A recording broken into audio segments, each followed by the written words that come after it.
Olá, seja muito bem-vindo ao Coletiva, ao seu programa semanal de entrevistas da TV Unifev, afiliada à TV Brasil.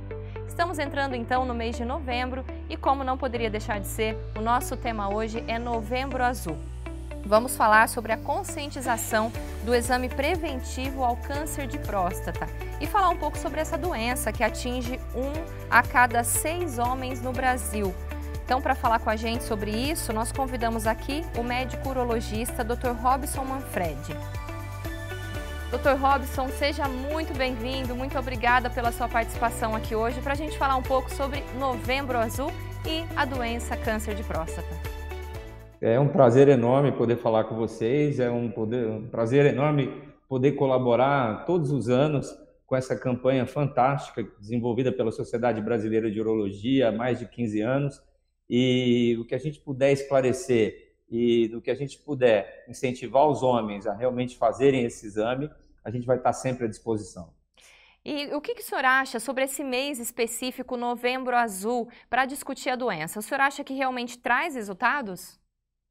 Eu acho extremamente importante que foram desenvolvidas campanhas ano a ano para que cada mês a gente falasse de um tema específico, né? Tanto que nós tivemos o mês do câncer de mama e agora em novembro a gente vai ter o câncer de próstata. Isso tem trazido a cada ano mais e mais pacientes aos consultórios, mais e mais pacientes aos ambulatórios de urologia, para que a gente possa fazer uma coisa chamada diagnóstico precoce, né? O diagnóstico precoce é a arma mais poderosa que a gente tem para câncer de próstata, né? O câncer de próstata, ele se reveste de uma importância capital.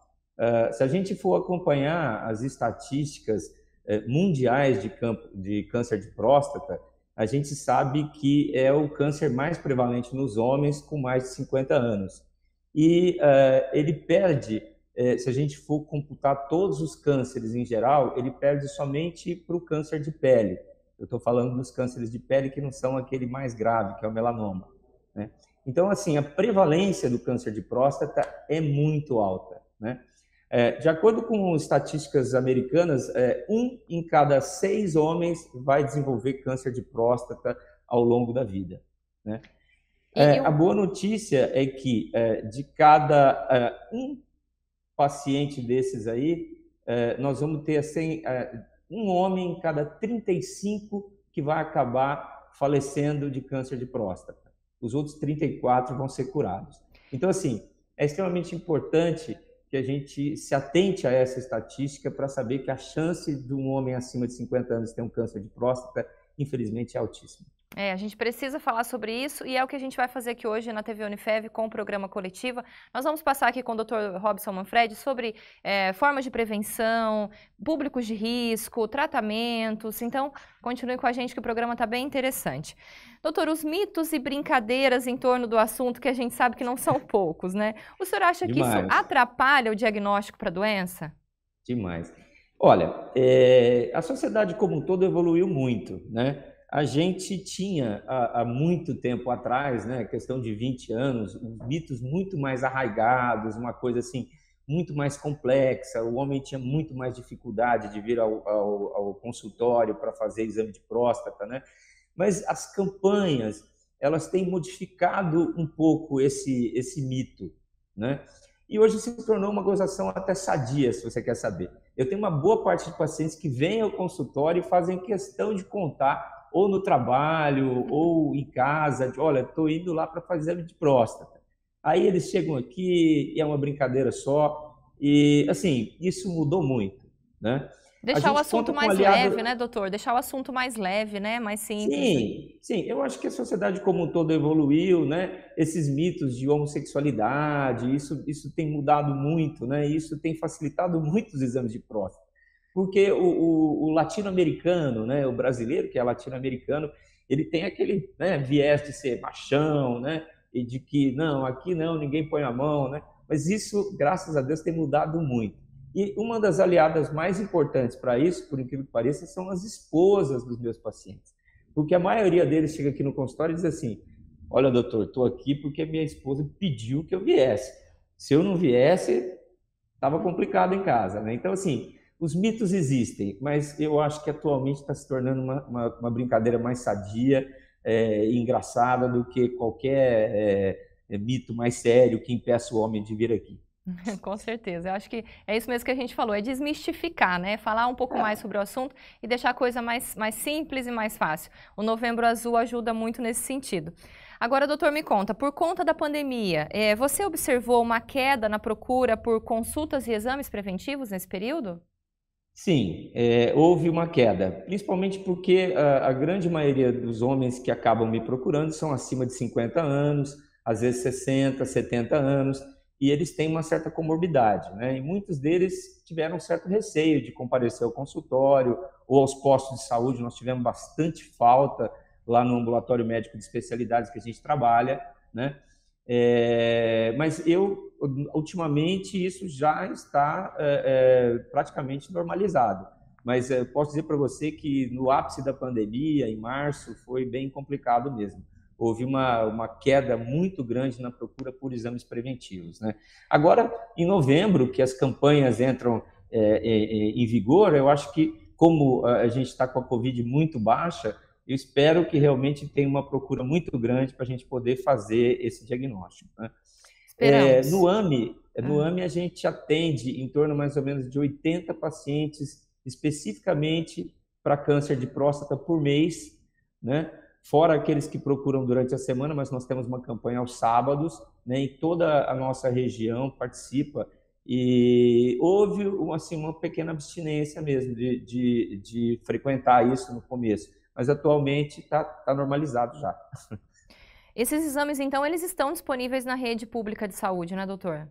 Sim, com certeza. Qualquer paciente que chegar num posto de saúde hoje, seja daqui de Votuporanga, da sua cidade, fala, olha, eu tenho mais de 45 anos, desejo me submeter a exame de próstata, ele vai ser encaminhado para um urologista. Nós temos uma equipe no AMI que trabalha com isso aqui, e eu posso te garantir que eu acredito que, estatisticamente, a gente deve atender em torno de uns 300 pacientes por mês ou mais para exames preventivos de câncer.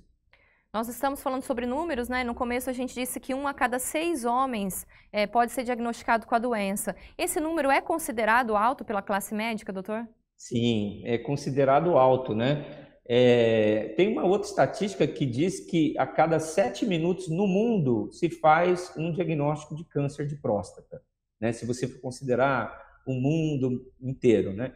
E uma outra estatística que diz que a cada 40 minutos se morre um paciente com câncer de próstata, né? Então é considerado alto, né?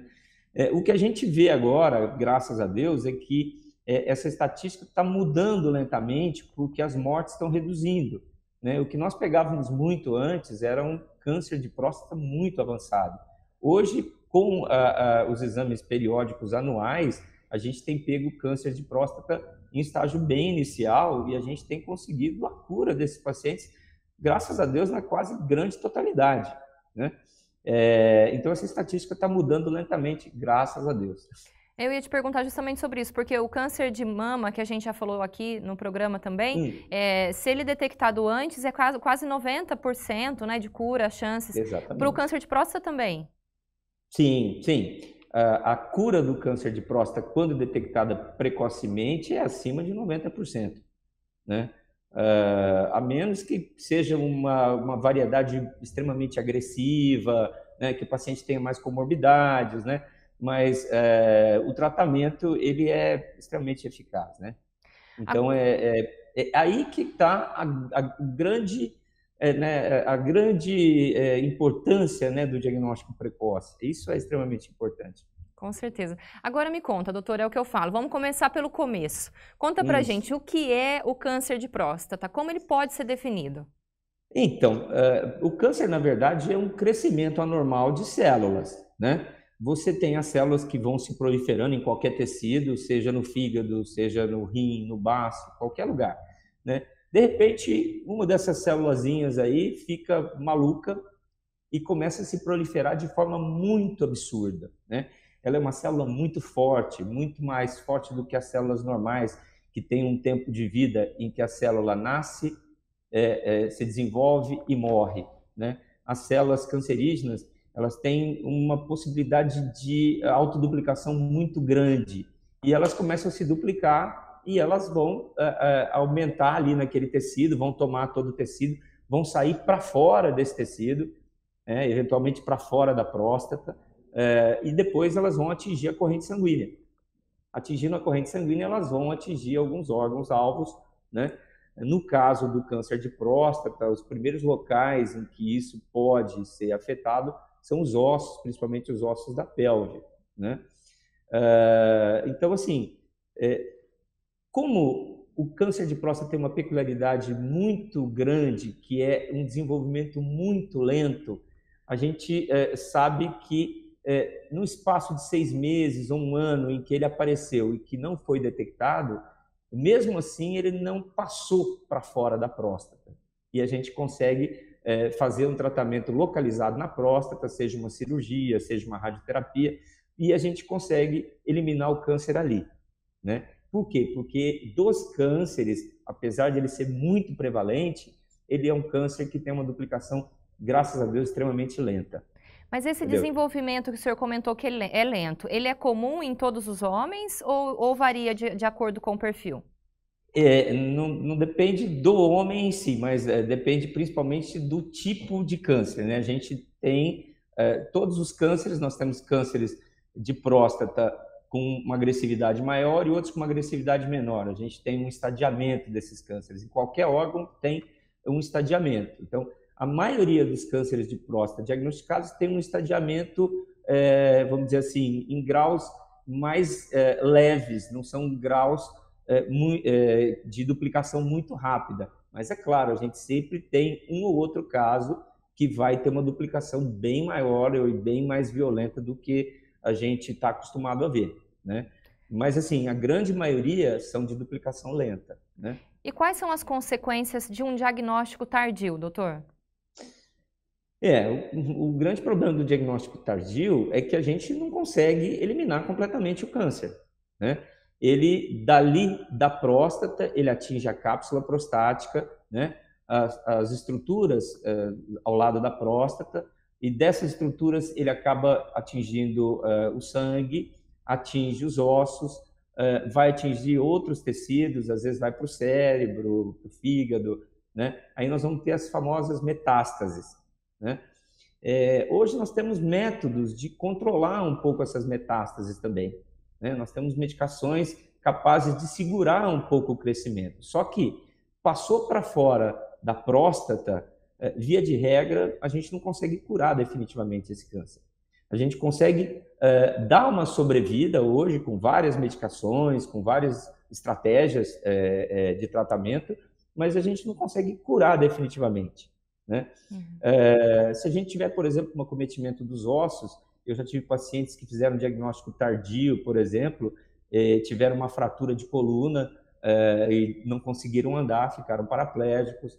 Já tive pacientes que tiveram acometimento cerebral, né, e com isso acaba tendo quadros neurológicos, né?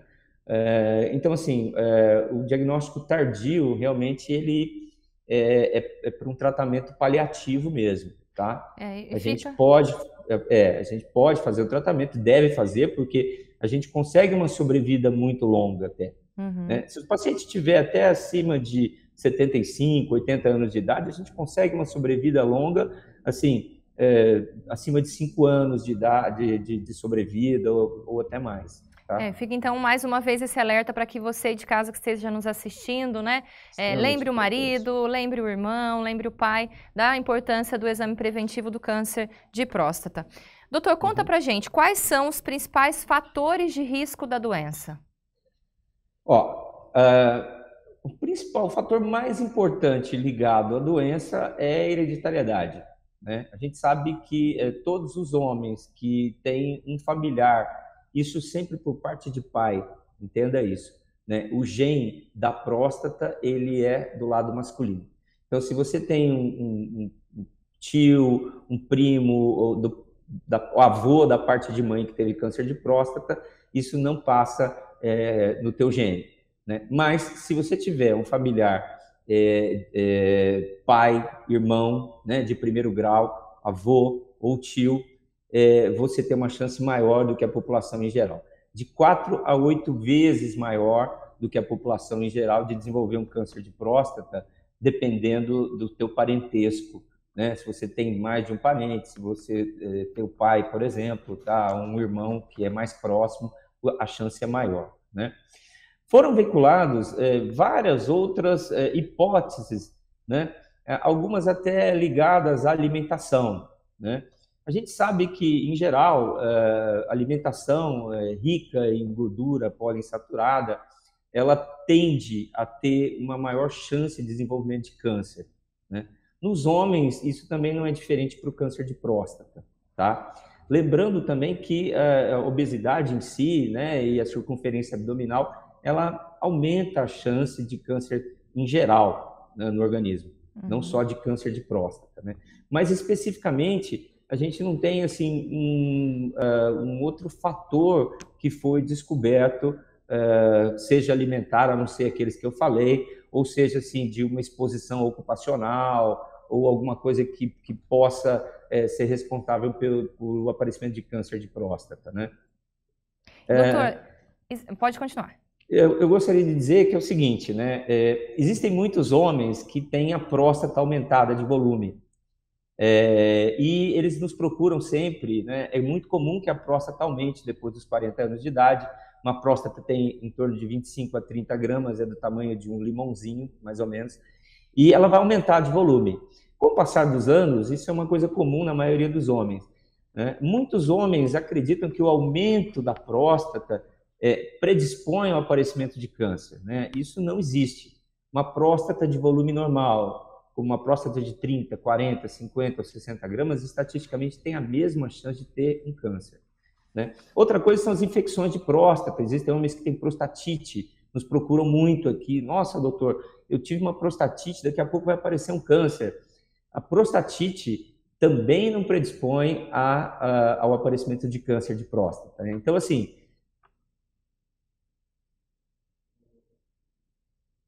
você assim que ou prostatite ou aumento de próstata, não.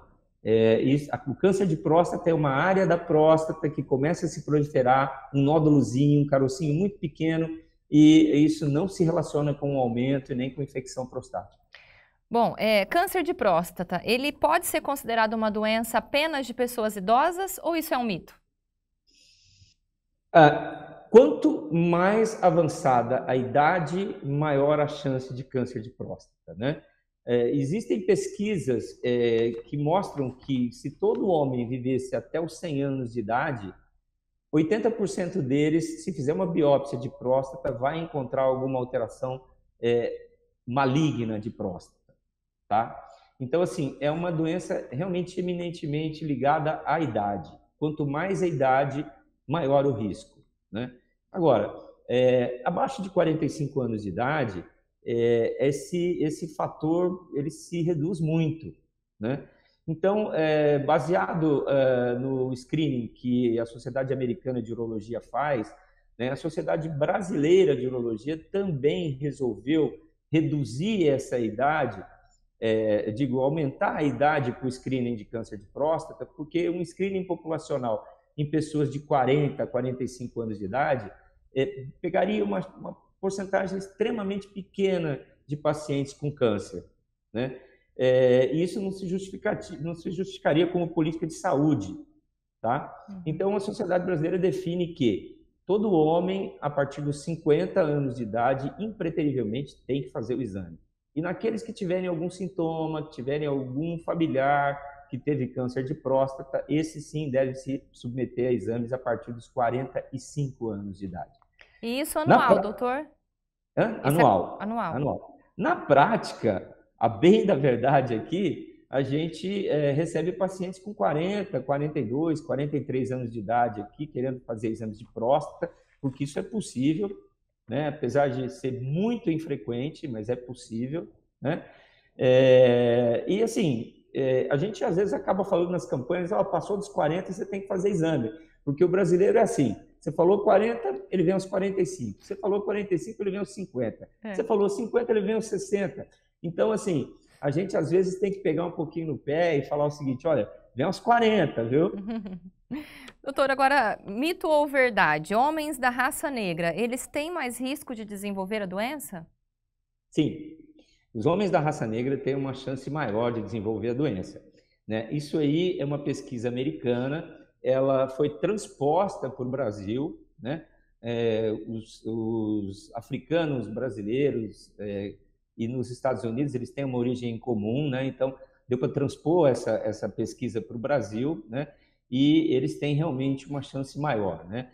Não se sabe se isso está ligado à parte hormonal do negro, que realmente é uma parte hormonal um pouco mais forte, né? O negro, ele não só, às vezes, apresenta uma produção hormonal maior, como ele apresenta uma suscetibilidade periférica desse hormônio, né? Quer dizer, esse hormônio na periferia, ele tem uma atividade muito maior do que no branco, né? Então, isso não é mito.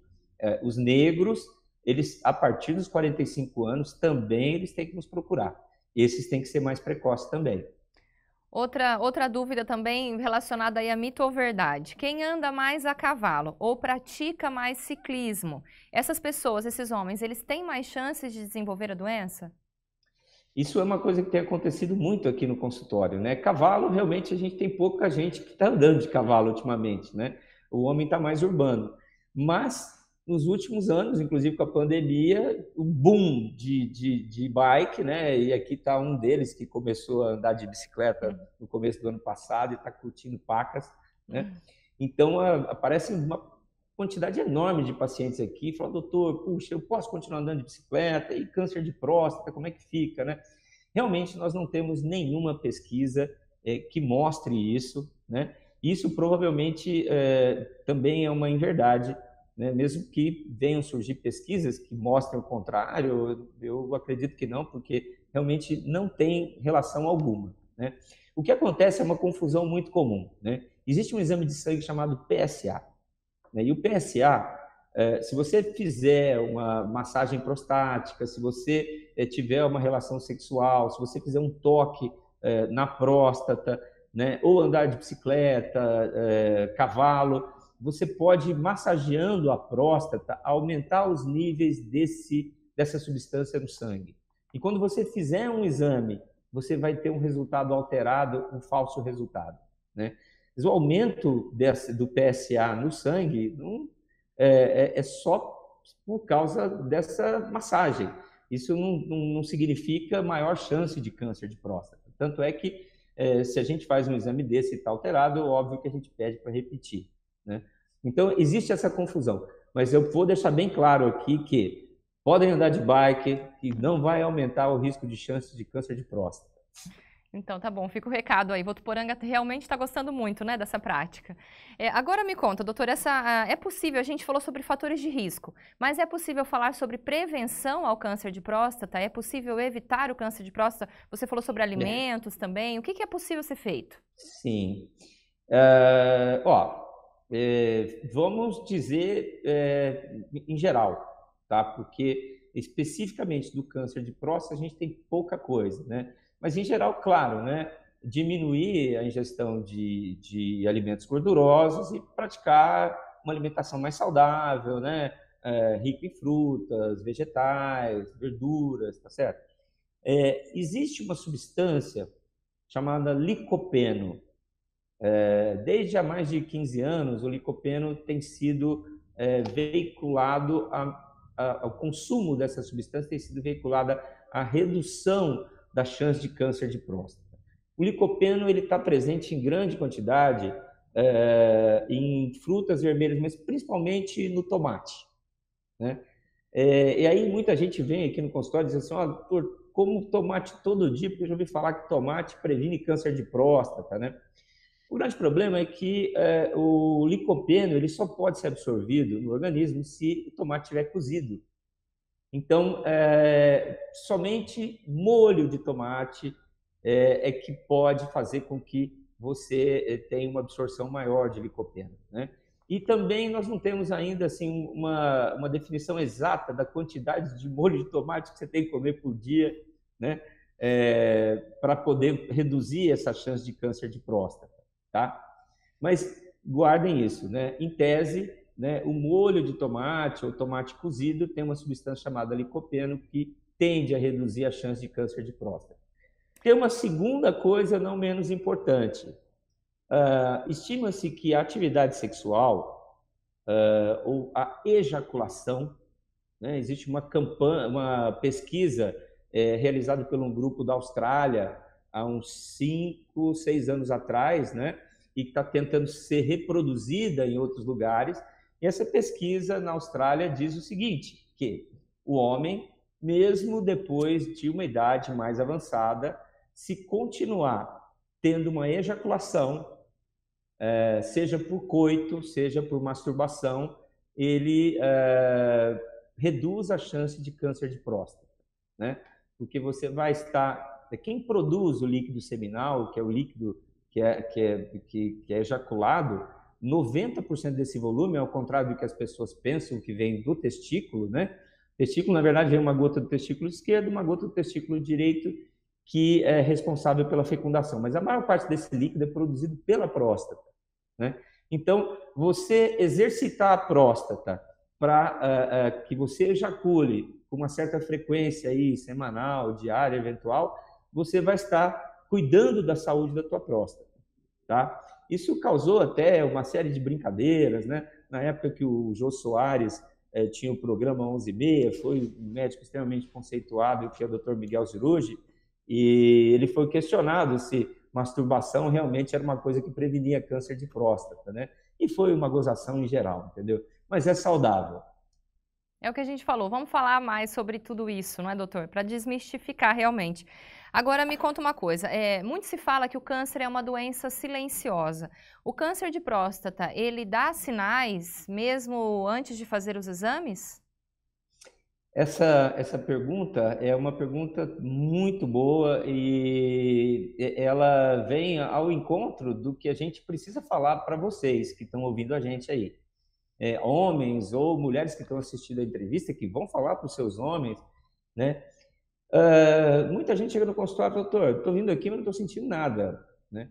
O câncer de próstata, ele é totalmente assintomático.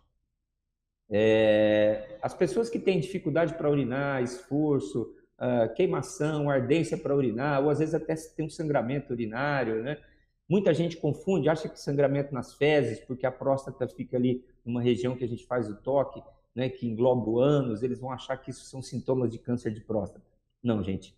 Câncer de próstata, infelizmente, não dá sintoma nenhum.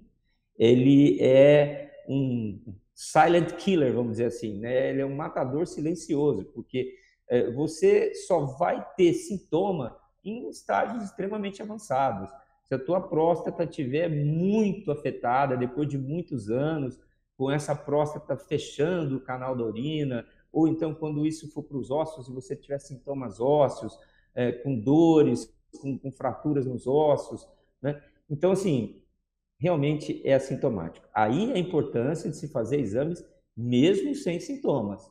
Isso é extremamente importante.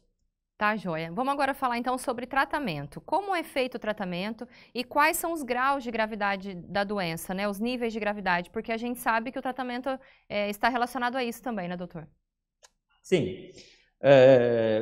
Olha, se a gente pega um câncer de próstata em estágio extremamente inicial, com uma agressividade muito baixa, em homens até um pouco mais jovens, então existem detalhes aí na hora de você fazer o diagnóstico, nas biópsias que você faz, apenas uma das biópsias comprometida, o câncer é extremamente inicial e a gente sabe que ele não é muito agressivo. Foi preconizado há alguns anos já protelar-se esse tratamento, né? Tendo em vista que o tratamento pode oferecer algumas morbidades, né? Você pegar uma pessoa muito jovem, fazer uma cirurgia, você tem um risco de incontinência, você tem um risco de impotência, e se esse câncer for diagnosticado em estágio muito inicial, existe uma pequena porcentagem que você pode fazer um tratamento chamado vigilância ativa, ou seja, você não dá medicação oral, não faz quimioterapia, não faz cirurgia, mas faz um segmento semestral desse paciente para ver se esse câncer está se desenvolvendo, com que velocidade ele está se desenvolvendo, e, eventualmente, protelar esse tratamento para, às vezes, muitos anos até, né? Então, a vigilância ativa é uma modalidade de tratamento que hoje em dia é utilizada. Aqui no Brasil, eu confesso para você que é muito difícil você colocar um paciente em vigilância ativa, porque a partir do momento que você fala para ele, olha, você tem um câncer de próstata, e ele é um câncer indolente, ele é um câncer que vai demorar muito tempo para se proliferar e te dar algum problema, esse paciente dificilmente vai querer fazer uma vigilância ativa. Ele fala, doutor, me opera, tira esse câncer, faz alguma coisa, porque eu não aguento psicologicamente pensar que eu tenho um câncer, né?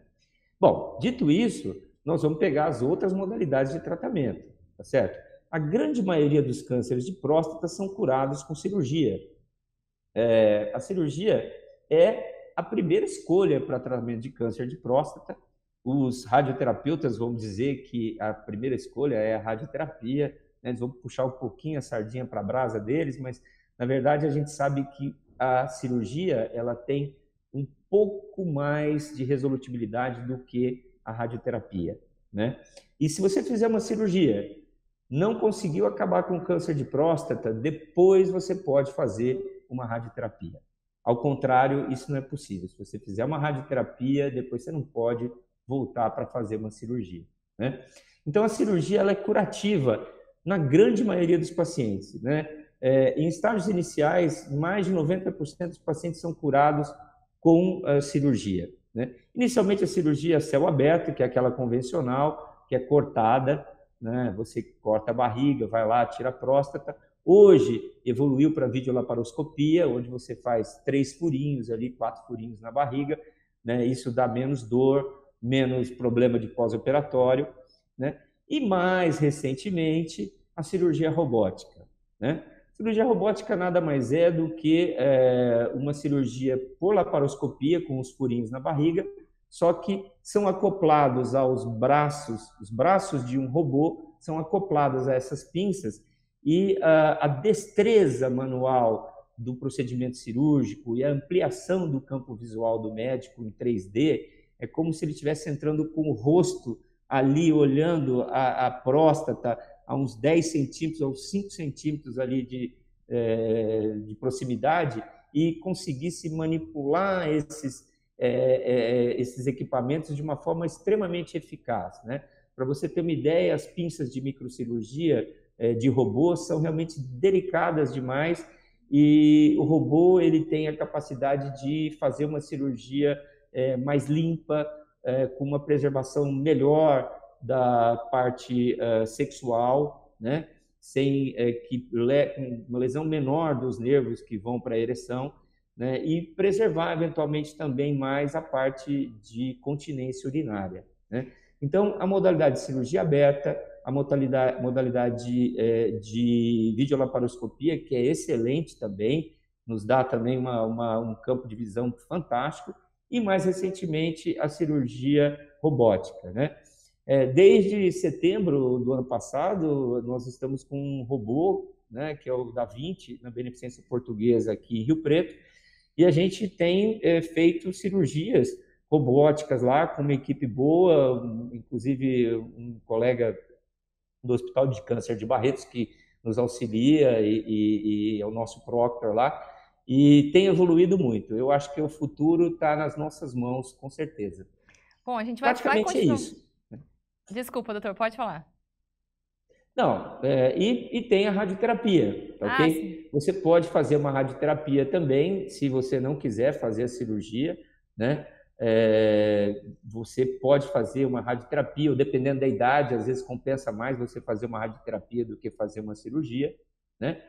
E por último, quando você, às vezes paliativamente, não tem como extirpar esse tumor, quando a idade não dá, você pode lançar mão de hormônios, né? A gente sabe que os hormônios que bloqueiam, nós temos hormônios masculinos e femininos, né? O câncer de próstata ele cresce pelo aumento de hormônios masculinos. Se a gente bloquear esses hormônios masculinos, nós vamos bloquear temporariamente o aumento desse câncer, né? Então, cirurgia, radioterapia e tratamento hormonal. Doutora, a gente estava falando no bloco anterior sobre as cirurgias, né? Os tipos de cirurgias disponíveis hoje, que o senhor comentou, né? Corte por laser, né? Que é a laparoscopia, e a robótica, né? É isso mesmo? Sim. São essas três, são esses três tipos. São essas modalidades. Essas cirurgias, todas elas são muito agressivas na recuperação? Como é que é essa recuperação depois? A recuperação da cirurgia convencional, que é a cirurgia aberta, né? A gente tem os primeiros 2, 3 dias de pós-operatórios, realmente é uma cirurgia bem dolorosa, né? A gente faz um corte de uns 12, 15 centímetros na região abaixo do umbigo, né? Então ela tem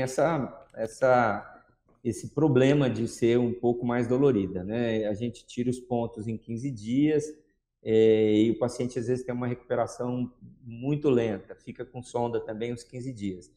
Né? A cirurgia videolaparoscópica e a robótica vai ter uma recuperação muito mais rápida, porque você praticamente faz pequenos furinhos, você não faz um corte, não precisa depois costurar, né, toda a musculatura, a parte de gordura, depois costurar a pele. Então, essa recuperação é muito mais tranquila e a dor realmente é infinitamente menor do que uma cirurgia com corte, tá? Então, as vantagens pro paciente em termos de dor e de recuperação são muito boas, tanto da robótica quanto da cirurgia videolaparoscópica, né?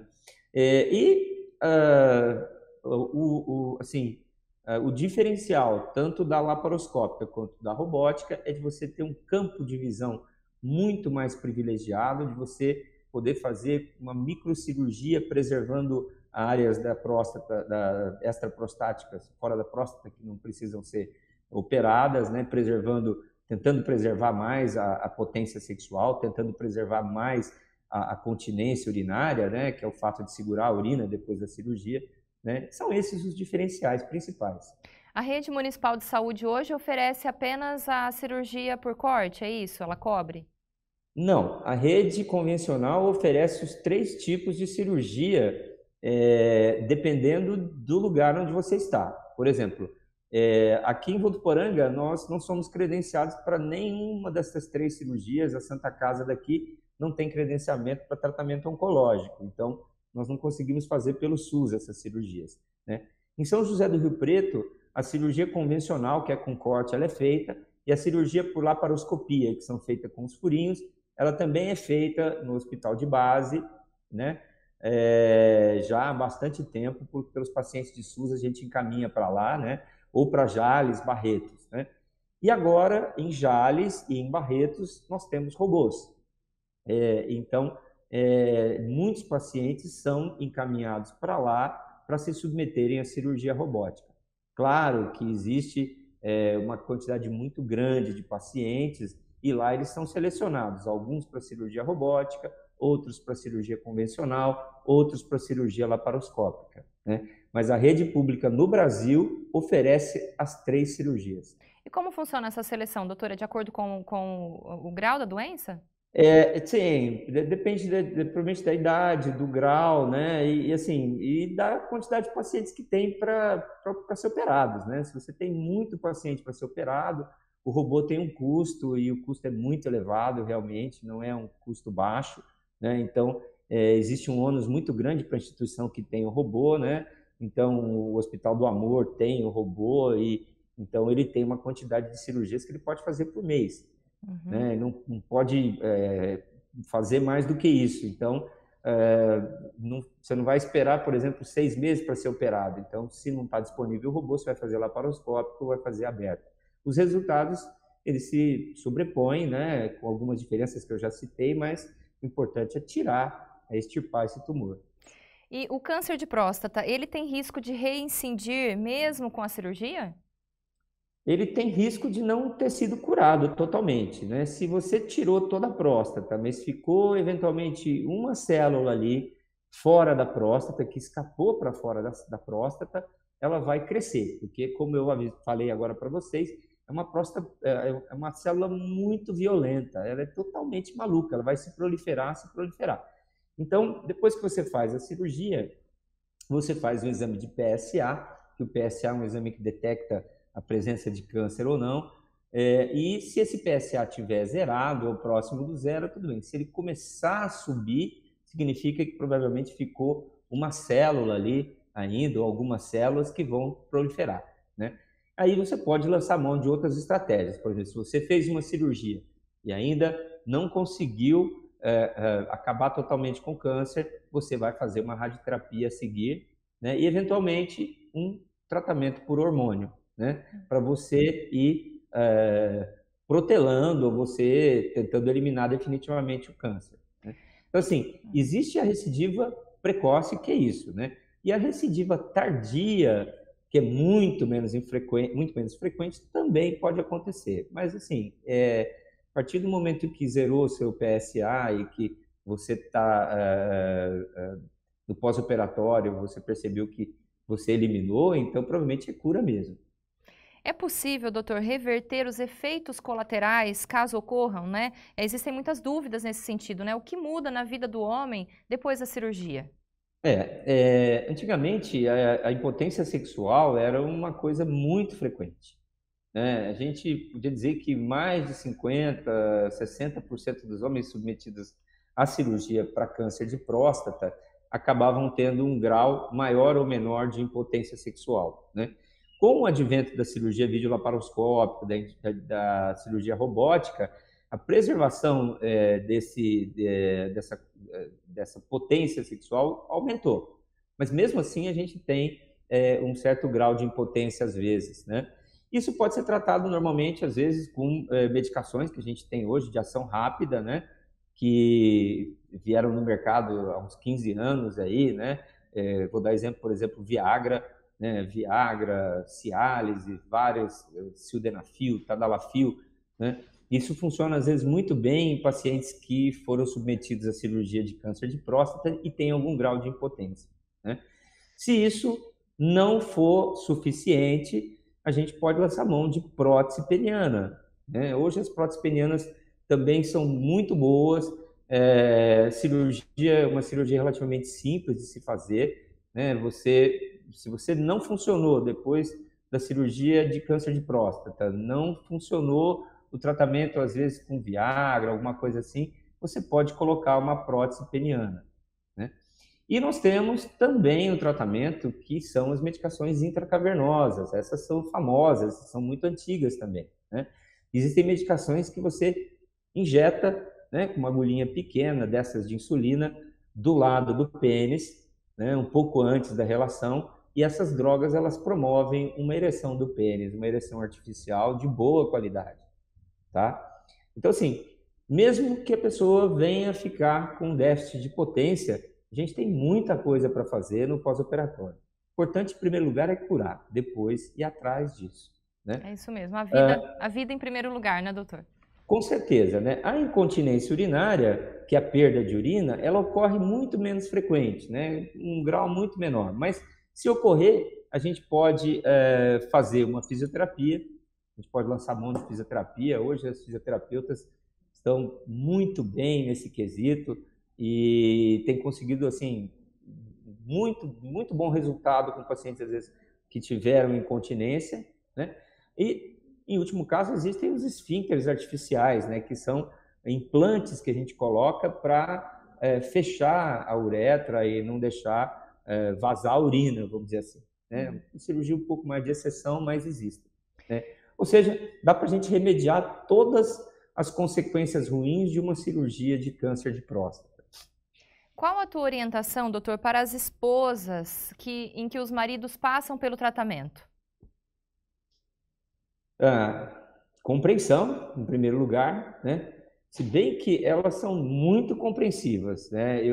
Olha, posso ver que os pacientes nossos, eles contam com um apoio incondicional das mulheres e elas são muito mais compreensivas e, às vezes, até se o paciente está com alguma disfunção de ereção, elas são as primeiras a dizer, olha, isso é o de menos, né? Então, assim, o papel da mulher realmente é apoiar em tudo, né? E querer a cura, né?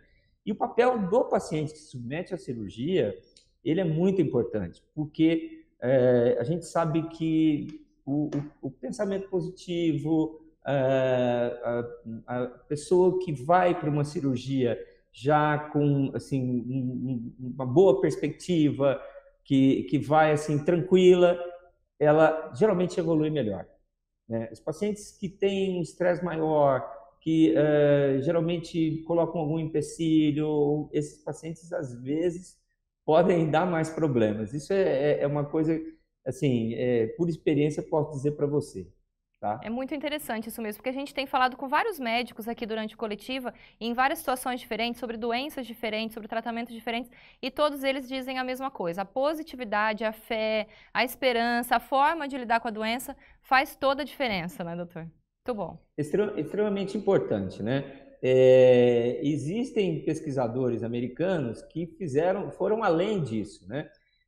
Nos Estados Unidos, os padres chamam de capelão, né? Então, fizeram umas pesquisas em pacientes submetidos à cirurgia cardíaca numa universidade nos Estados Unidos, para ver se aqueles pacientes que têm alguma crença religiosa, que fizeram alguma oração, né, no período pré-operatório, no pós-operatório, e foram até além, fizeram uma pesquisa para aqueles que não fizeram essas orações, mas que algumas pessoas oraram por eles no momento da cirurgia.